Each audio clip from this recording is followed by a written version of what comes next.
Bon ben c'était naze. On retombe totalement dans l'état d'esprit de la saison 1, quoi. C'est assez dingue. Soit on va avoir donc droit à un fil rouge sur le passé de Pink Diamond qui était une connasse, soit ça va être l'ambiance de la saison 1. J'ai l'impression que ça va être ça. Et je dis saison 1, c'est vraiment première moitié. Donc... Yeah. Cette saison va être extra.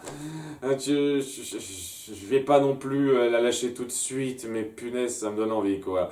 Donc, l'épisode 5, ça commence sur Steven qui fait une petite pub, il tourne une petite pub pour promouvoir son little homeschool, hein, pour accueillir les gens et leur permettre de transiter vers la nouvelle situation qui est mise en place.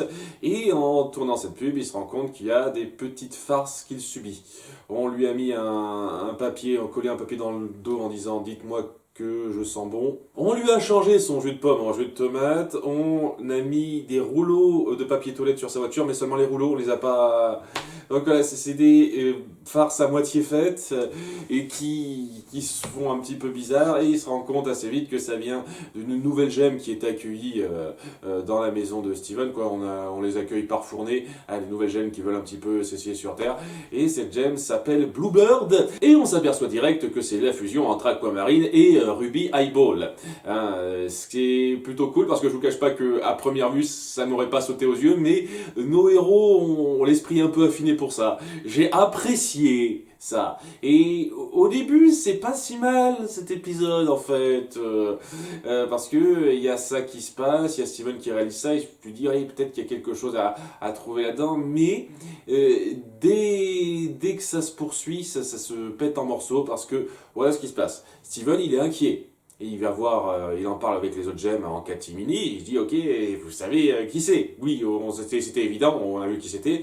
Et il y a quand même ce doute, cette crainte, est-ce qu'on peut vraiment lui faire confiance?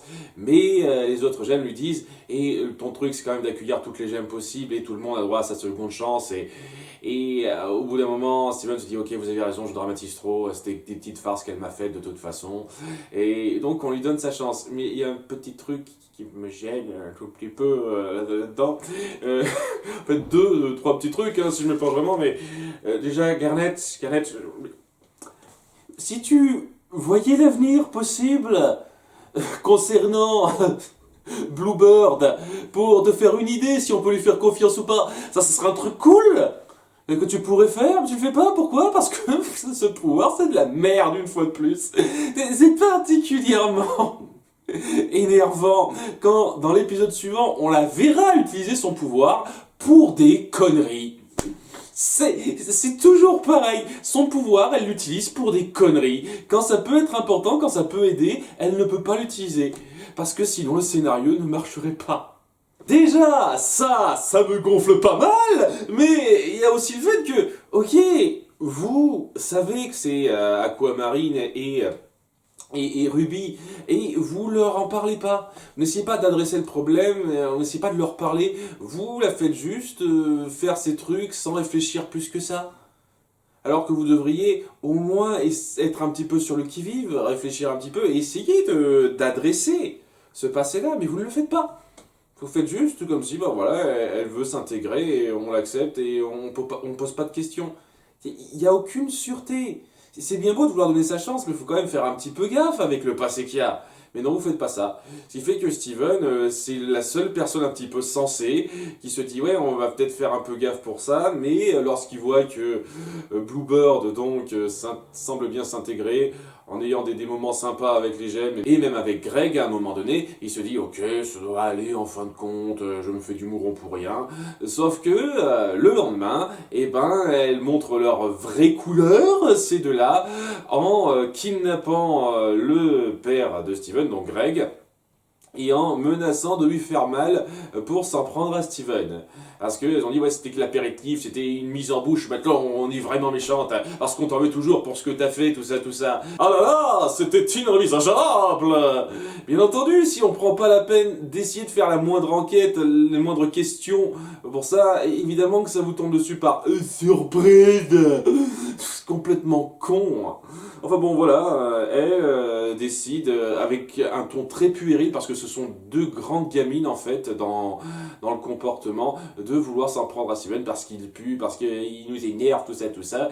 Et donc il lui dit ah, tu vas détruire ta maison, tu vas faire pouffer les autres gemmes parce qu'on veut que tu fasses ça, en menaçant le père de Steven. Seulement il décide de faire le grand sacrifice, et c'est le moment émotion de l'épisode où il décide de se soutirer de leur emprise en se coupant les cheveux avec donc l'arme de Ruby.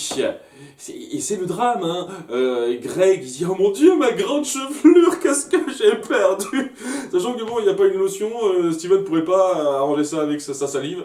Je sais pas, apparemment non, hein, ça marche pas comme ça, semble-t-il. Mais bon voilà, c'est le grand drame de cet épisode, et Greg finit par en avoir marre. Ok, vous voulez vous battre, on se bat.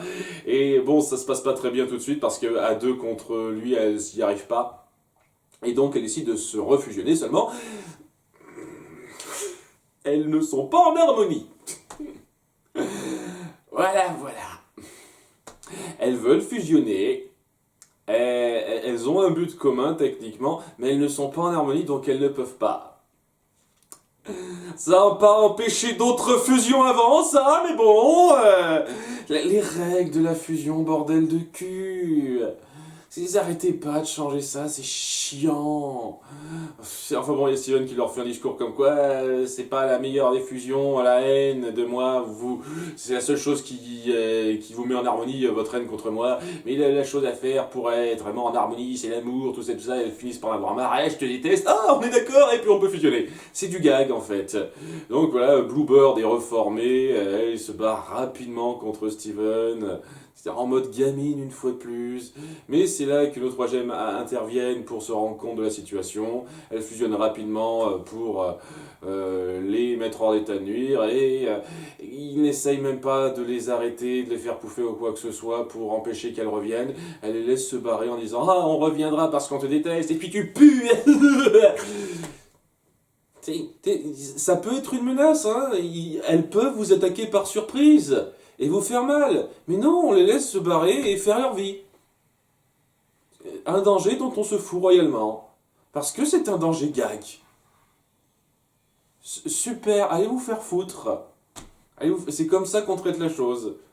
Et alors que Greg perd sa perte immense avec ses cheveux, et il a une conversation avec Steven qui appuie le message que voulait faire passer cet épisode. Il est bien ce message en soi, comme quoi tout le monde peut changer, mais tout le monde ne le veut pas forcément. Et donc, on a beau avoir les meilleures intentions du monde, il y aura des gens qui n'accepteront pas ça. Hein, ça semble marcher peut-être vaguement un petit peu avec Jasper, mais apparemment pour Hypole et pour Aquamarine, c'est pas la peine. Ça ne se fera pas. Hein. Ok, c'est bien d'appuyer ça. Seulement, si ça aurait été bien d'appuyer ça avec un scénario un tout petit peu réfléchi, vous ne faites pas passer nos personnages pour des débiles. Parce que c'est exactement ce que vous faites. C'est quand même dingue que dans un épisode, la seule voix de la raison, ce soit Steven. Je trouve ça assez dingue. Et tous les autres personnages sont des crétins finis qui ne savent pas réagir comme il faut. Parce que oui, à la fin, quand Steven se dit « j'ai peut-être eu tort de leur donner une seconde chance », c'est pas toi qui as instigé ça, c'est tous les autres. Hein. Honnêtement, c'est toi qui es le plus méfiant. Alors le fait qu'on veuille appuyer que c'est toi qui fais trop confiance, je trouve ça un petit peu hypocrite, alors que c'était les autres qui ont fait davantage trop confiance que toi. Je dis ça comme ça, quoi. Enfin bref, voilà, c'est passé, c'était chiant. Voilà, c'est un épisode beaucoup trop stupide dans son déroulé pour valoir grand chose, en dépit du message pas mauvais que ça veut faire passer. Le suivant n'a pas cette qualité-là, il est juste naze.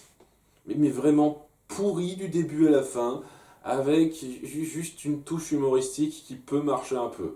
Honnêtement, l'humour, c'est la seule chose qui empêche cet épisode d'être ultra irritant. Parce qu'il y a certaines réactions qui sont drôles. Mais en dehors de ça, c'était de la putain de perte de temps. Et je vais essayer de vous résumer ça vite parce que j'ai rien à dire, hein, c'est de la merde. Hein, on va avoir en parallèle Steven qui s'occupera de deux choses. D'une part, de garder Onion. Ah oui, ça va être centré sur Onion cet épisode, super. Et de gérer un géminaire, comme il l'appelle, sur la sécurité. Hein, auprès de quelques gemmes, il n'y en a que 3. Hein, si vous les faites 3 par 3, il va y avoir énormément de géminaires à faire, quoi. Et donc, il va alterner entre les deux parce qu'il a mal géré son planning. Donc, d'un côté, il va essayer de garder Onion, qui est un putain d'enfant pourri, qui fout le bordel pour le plaisir. Il n'a pas évolué d'un iota depuis les saisons précédentes, en se transformant en Rainbow Quartz avec Pearl. Donc ça passe plutôt bien quand il est Rainbow Quartz, quand il se la joue Mary Poppins, mais quand il laisse Pearl s'occuper d'Onion, elle panique, elle fait n'importe quoi, elle sait pas gérer ça. Et lorsque Garnet s'occupe seul du Géminaire et que c'est pas Sunstone, lorsqu'il forme Sunstone avec elle, et ben elle fout le bordel parce que elle ne sait pas gérer ça. Des millénaires d'expérience, elle sait toujours pas gérer ce genre de relations humaines. Elle leur parle juste de ce qui risque de leur arriver dans le pire des cas possibles. C'est le même délire pourri que dans l'épisode où on introduit ses pouvoirs, quoi. La seule chose que je prévois, c'est les petites catastrophes ultra précises qui pourraient vous arriver dans un cas de figure super rare. Voilà, voilà les trucs que vous risquez, c'est ça qui la maintient. Et donc, bien entendu, étant donné que Pearl et Garnet font un job de merde parce qu'on les rabaisse stupidement, et Steven doit alterner entre l'un et l'autre pour faire la fusion Sunstone ou Rainbow, afin de bien faire passer des messages sur la sécurité, ou de bien garder Onion, qui est un putain de gamin chieur. Et c'est chiant. C'est chiant. Les seules choses qui permettent, une fois de plus, de rendre cet épisode pas aussi irritant que d'autres, c'est qu'il y a des bonnes réactions. Pearl, lorsqu'elle surréagit au comportement d'Onion, elle peut être assez drôle.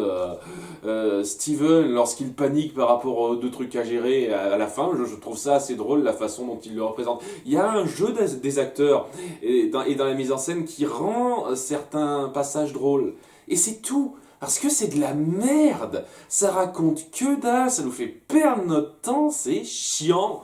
Et à la fin, il y a Steven qui en aura marre, qui apportera Onion au Géminaire. Et les gemmes dont on s'occupe sont tellement connes que lorsqu'Onion prend une feuille et siffle dedans, ça les fait être attirés par la feuille. À tel point que, ouais, il joue les flûtistes de Hamelin, Onion, et finit par balancer la feuille d'une falaise, ce qui fait sauter les gemmes d'une falaise. Elles sont connes à ce point. Et Steven, il finit par être totalement dépassé par ça, il sait pas où donner de la tête, il finit par paniquer. Et ça se termine sur un twist, où au bout du compte, c'était pas réel. Le fait que ce soit pas réel, ça ne justifie pas que ce soit complètement con au passage, mais voilà, c'est pas réel et c'est au bout du compte un exemple de vidéo, d'ouverture, comment on appelle ça, de sensibilisation de Sunstone qui commente ce qui vient de se passer. Voilà, les enfants, pourquoi il faut bien gérer son planning, sinon ça peut être un peu la merde. Hein, elle y passe avec ces termes-là, elle le fait vraiment sur un ton très sensibilisation pour enfants, quoi. Et ça se termine sur ce gag-là, quoi. Qui est un petit peu drôle, mais... Je suis désolé, l'humour suffit pas. Hein. L'humour marche un petit peu pour moi, mais il suffit pas à rattraper la connerie d'écriture qu'on a. C'est beaucoup trop stupide pour être bon, et c'était naze et chiant. Voilà. On a un épisode qui est un peu du niveau de la saison 1. Vraiment, première moitié de saison 1, où on perd du temps sur des conneries qui ne servent à rien. Et j'ai rien contre les parenthèses qui n'apportent pas grand-chose au grand ordre des choses, c'est pas le souci. C'est juste que, est-ce que vous pouvez faire une histoire réfléchie qui ne repose pas sur des conneries? On peut faire des épisodes parenthèses, des épisodes filler, comme on dit, qui racontent quelque chose d'un peu intelligent. Vous avez 20 épisodes dans votre saison, et si on doit se centrer sur des conneries comme ça, c'est clair et net que ça vaudra pas le coup. Donc ouais, on alterne entre les épisodes qui chient sur Pink Diamond Et des épisodes mal branlés comme cela, c'est pas extraordinaire, je vous jure, hein, c'est vraiment pas extraordinaire. Faut voir par la suite, mais punaise, pour l'instant, ça me donne pas envie. Vraiment pas envie. Je suis vraiment pas sûr que je vais aller jusqu'au bout, hein. Vraiment pas. Mais on verra, hein, je reste quand même un tout petit peu sur le fil. À bientôt pour les épisodes 7-8. Bye!